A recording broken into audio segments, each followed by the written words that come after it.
Assalamualaikum warahmatullahi wabarakatuh. Alhamdulillahi rabbil alamin. Wassalatu wassalamu ala sayyidil mursalin wa ala alihi wa ashabihi ajma'in. Qala rabbi syrah li sadri wa yassir li amri wahlul 'uqdatam min lisani yafqahu qawli. Rabbi yassir wa la tu'assir وتمم بالخير يا كريم. اللهم افتح لي أبواب الخير. اللهم افتح لنا أبواب الخير. آمين يا رب العالمين. Hadirin dan hadirat muslimin dan muslimat yang dirahmati oleh Allah Subhanahu wa taala. Apa khabar? Mudah-mudahan kita berada dalam keadaan sihat wal afiah. Pada hari Jumaat yang mulia ini, sama-sama kita memperbanyakkan istighfar kita kepada Allah Subhanahu wa taala. Kepada para penonton audio kuliah, saya mengajak diri saya Al-Faqir ilallah dan tuan-tuan dan puan-puan untuk sama-sama kita memperbanyakkan istighfar, yakni kalimah taubah kita kepada Allah Subhanahu wa taala, dan memperbanyakkan kita akan selawat ke atas junjungan besar Nabi Muhammad sallallahu alaihi wasallam. Allahumma salli ala sayyidina Muhammad. Alhamdulillah. Pada saat dan ketika ini sebelum Jumaat, sebelum saya nak berangkat ke masjid, saya nak berkongsi dengan para penonton yang dikasihi oleh Allah Subhanahu wa taala akan satu cerita daripada Julaibib. Julaibib ini adalah sahabat Nabi sallallahu alaihi wasallam. Seorang sahabat Nabi sallallahu alaihi wasallam yang mana fizikal dan kerdilnya pendek. Sahabat Nabi yang Julaibib ini, dia orang dia pendek.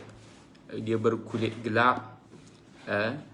Kan tetapi yang menakjubkannya saya nak share ataupun berkongsi dengan para penonton, iaitulah Julaibib ini satu ketika apabila dia salat bersama dengan Nabi sallallahu alaihi wasallam.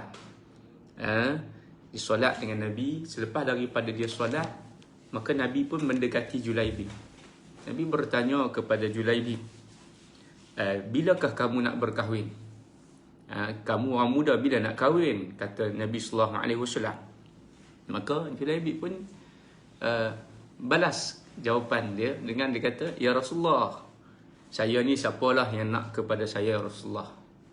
Jadi marra al-yawm, hari demi hari, maka Nabi sallallahu alaihi wasallam pun Nabi bertanya soalan yang sama, maka dijawab dengan jawapan yang sama. Tuan-tuan dan puan-puan, maka satu hari Nabi sallallahu alaihi wasallam, Nabi mencari calon ataupun jodoh kepada Julaibib. Nak dijadikan cerita tuan-tuan dan puan-puan. Maka apabila hari pertama perkahwinan dia, Julaibib ini tuan-tuan dan puan-puan, dia berbulan madu, honeymoon. Jadi saat dan ketika itu perintah kepada Nabi sallallahu alaihi wasallam untuk keluar berjihad.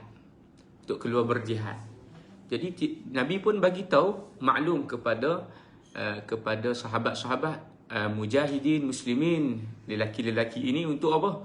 Untuk keluar berjihad. Tidak terkecuali kepada Julaibib radhiyallahu anhu.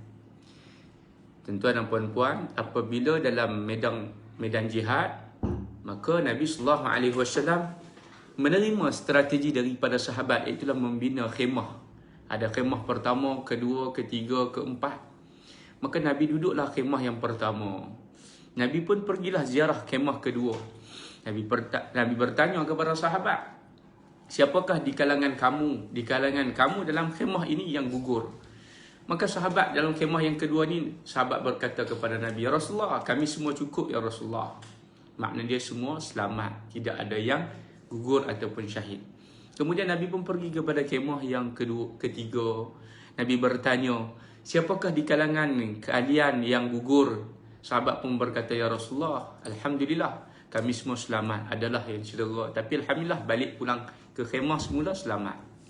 Nabi pusing sehingga pusing ke khemah Nabi sallallahu alaihi wasallam.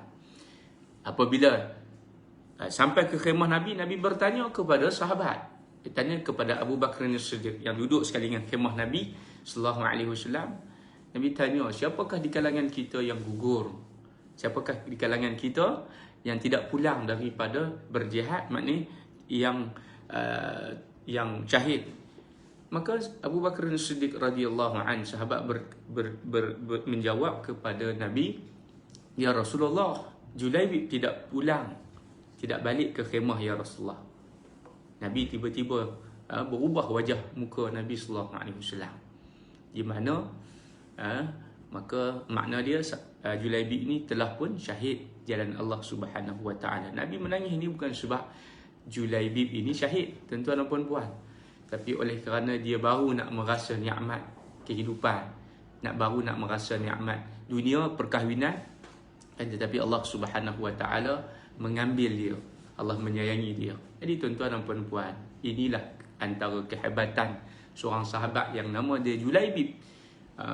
Dia walaupun muda, tetapi dia Allah Subhanahu wa taala pilih dia menjadi orang yang dijamin syurga Allah Subhanahu wa taala berjihad. Dia makna dia